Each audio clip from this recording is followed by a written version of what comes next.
Functional groups. Before I start with the chart, what is a functional group? A functional group in a molecule is a group of atoms that give the molecule a particular set of chemical properties which cause similar chemical reactions regardless of the molecule size. About 3 to 4 atoms make up such a group.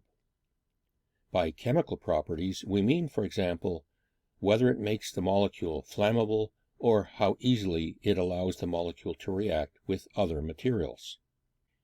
The 8 major functional groups are alcohols, aldehydes, ketones, ethers, carboxylic acids, esters, amines, and amides. I will develop a flowchart that shows the first 6. Amines and amides are not related to the others, so are dealt with separately in another video. We start with a hydrocarbon. Oxidation of a hydrocarbon will produce an alcohol, and from the alcohol, the rest of these functional groups can be produced. Oxidation of a primary alcohol, explained in the next video, will result in the formation of an aldehyde. An aldehyde is shown like this. R represents an alkyl group or the rest of a hydrocarbon chain. This group is also known as a carbonyl group.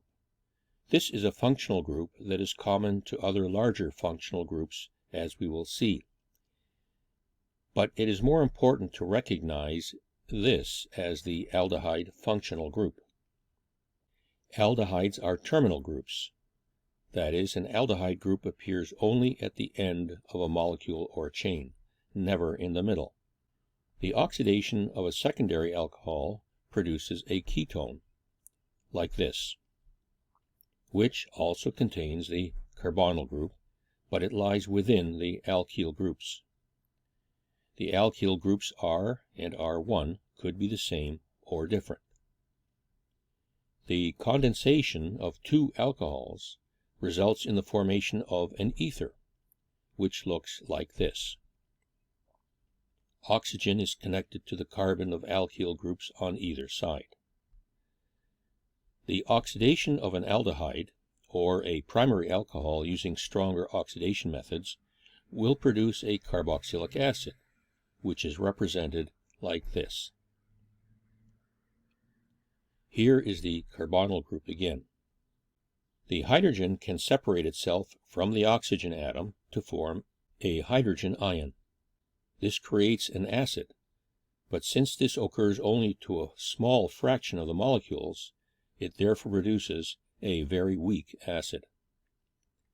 Now that you see this chart, which is almost finished, you may view alcohol's position to mean it is the dominant functional group. It's not.